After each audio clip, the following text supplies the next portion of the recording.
I feel like we're going to get a lot of that today. I thought in this video I would just show you our setup for keeping chickens and goats in the garden. Loads of people always tell me, oh, I would love to have goats. So hopefully this will answer some of your questions if you are thinking about it as well. So let's go for a little walk and you can come and see what we've got going on in our garden. We're going to have everyone join us. So we have kept chickens, ducks, quail and goats in this garden, and over the years it has changed so many times and it's changing now. So as you see it today, it will probably change again many more times. They love watching a goat fight. Look, they've all lined up.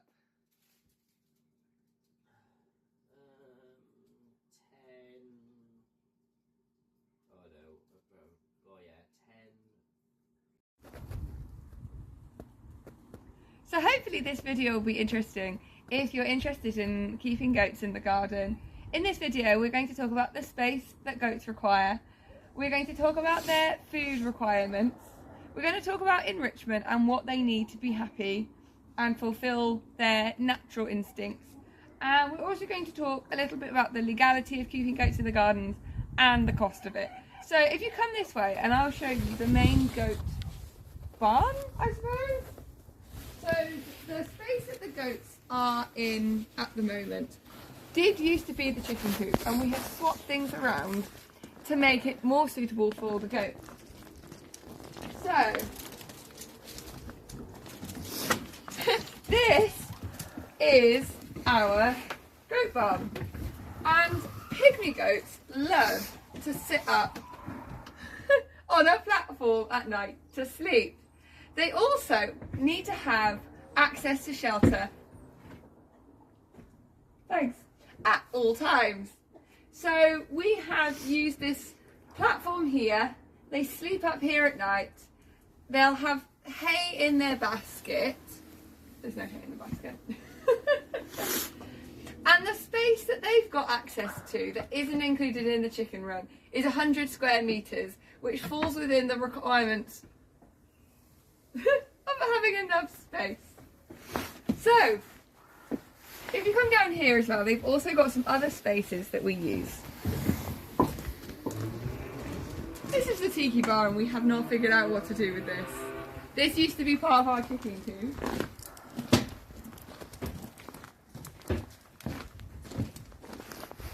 And this is just another space that means the goats can have plenty of shelter to get out of the rain. Because, did you know goats aren't waterproof? And they hate getting wet. They're such little princesses. Goaties, you crazy. I also just wanted to pause super quick and hop on here and say another really important thing to note is we keep our chickens and our goats separate because goats love chicken food but cannot eat chicken food.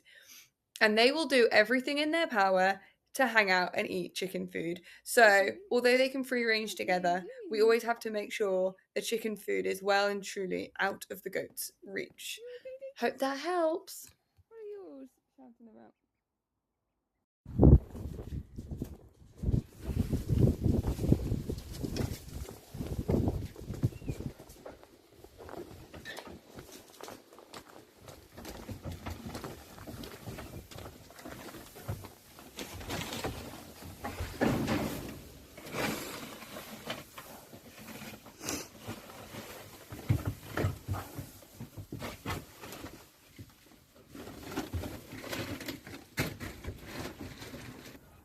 So, all important, feeding the goats.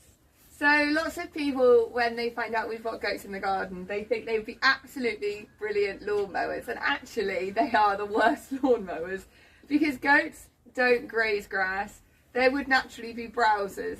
So in the wild they'd be foraging tall grasses, bushes, shrubs, trees, that sort of thing. And so because of that, they need to make sure they're eating lots of this lovely long hay. And so 90% of their diet is the hay that we give them, which can be a consideration to think about when having goats in the garden. Where are you going to put bales of hay? but we store ours in the garden and it's super convenient, and filling up a basket once, twice a day with hay, depending on how they're eating, just keeps them going.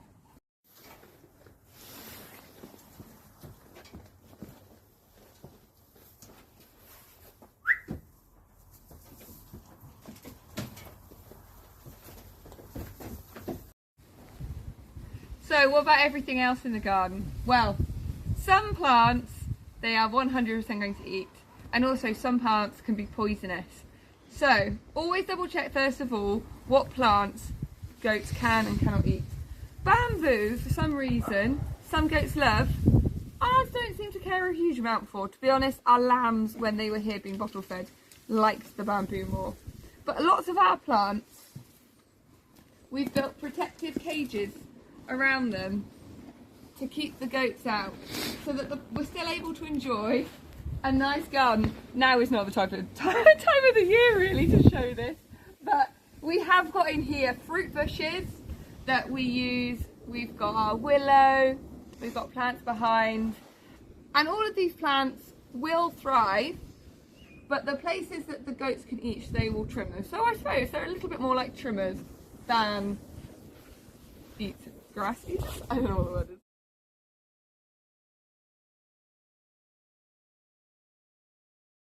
Big thing that we did was we moved the chickens into the what we call orchard.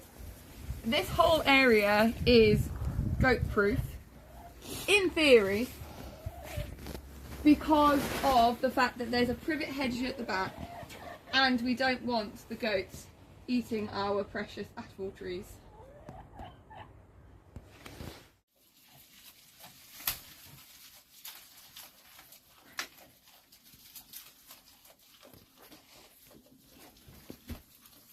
So tasty. Hello. It's my phone.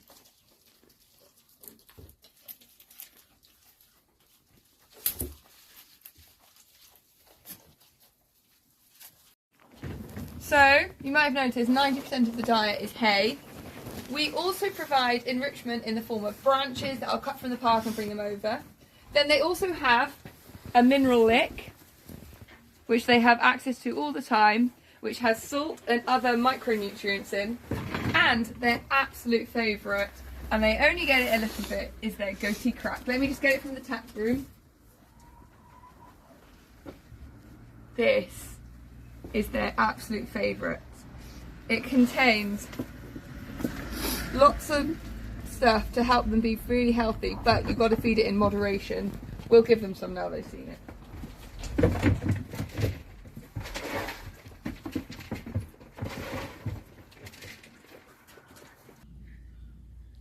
A fun little mission.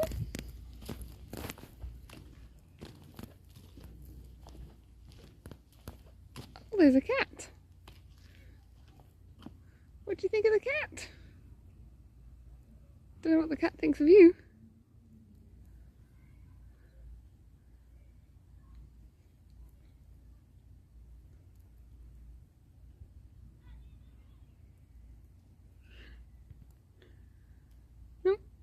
So, in a small space, a big one is enrichment.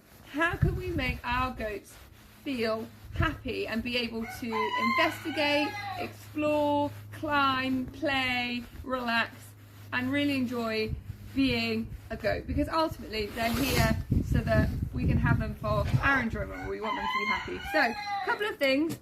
We have a hard standing area, because goats don't particularly like to get their feet wet. And for the same reason, we also have this gangplank, because our goats don't like to cross the grass. And you'll also see dotted around the garden loads of things like this bench, their trampoline, the tyre, there's a bench up there. Our goats love to climb, they love to stand on top of something and just enjoy the sun on their faces. They quite often like to go and chill on the path, in the sunshine. So think about your space. We don't just want like a big square lawn. We want to add things that can make them have a lot of fun. That sounds a bit weird, doesn't it?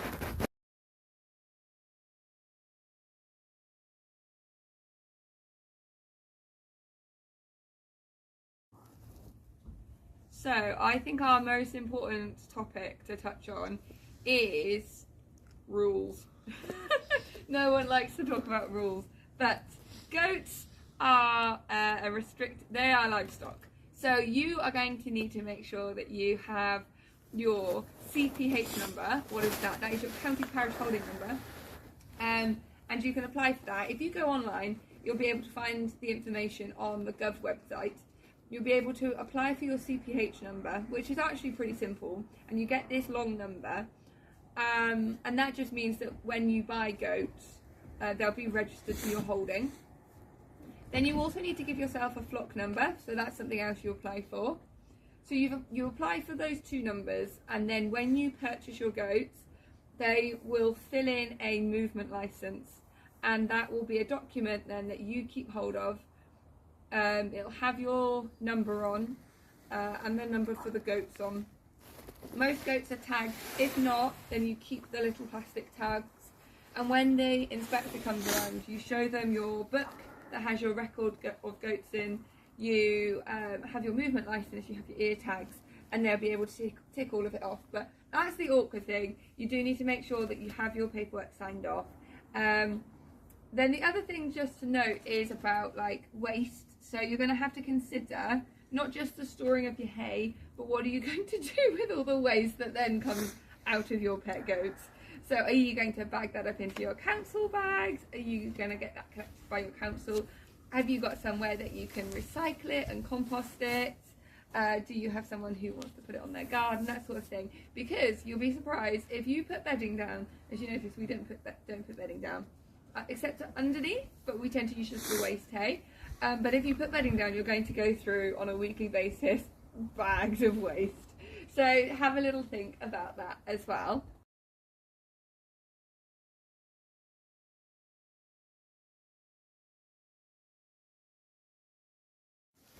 Also, a little side note, neighbours, think about your neighbours as well. First of all, do you think your neighbours would appreciate lovely, gentle murring in the morning?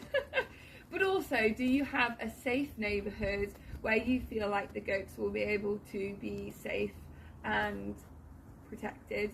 You always hear horrible stories about people stealing goats and stuff. We're in a really safe neighbourhood, and our garden is really secure, and our neighbours have been really, really kind and understanding. And lots of people absolutely love the goats, but be prepared for lots of people wanting to see them, particularly if they're visible from the road. And yeah, so just have a little think about that one as well before you're thinking about getting goats. So, costs, the one that everyone dreads, but actually keeping goats is actually really not very expensive. So we go through about 2 bales a month at maximum. Quite often we don't go through that many, and we really don't go through very much goatee crack at all, because we're using just this little scoop for each of them each day. So we've budgeted about £30 a month for your goatee crack, for your hay. Obviously it'll be dependent on your suppliers. Hay's really expensive at the moment because of what a dry summer we had. So check around, find out what costs are. We use the pygmy goat food from the smallholder range because it's, I think it's one of the only pygmy goat foods, but it's really good. So have a little look at costs, but if you budget about £30 a month, that will cover all your costs, and to be honest, probably include your water as well. And then I think the biggest cost is buying goats. I'll tell you a little anecdote. So basically, we got our goats for free, which is still amazing. But there's Facebook groups where people are selling goats all the time. But yeah, we were offered ours from a friend whose cousin was splitting up with her girlfriend. And funny story actually, we had goats at the farm, and we thought they could go and join them at the farm. And when they came, they were so tiny. I'll add some photos. So yeah, they have been living here for the last 1.5 years. But they are wonderful. Honestly, having goats in the garden is one of the best things ever. But yeah.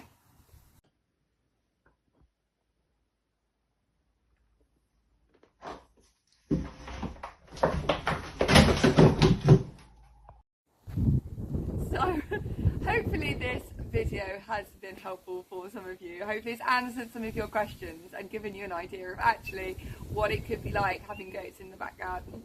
If you have enjoyed it, please like and subscribe. And also I'd love to hear any comments about how you keep your goats in the garden, or if you've got anything else you want to see from us, or if you've got any questions, I'd be more than happy to answer them. But anyway, hopefully see you in the next one. Bye!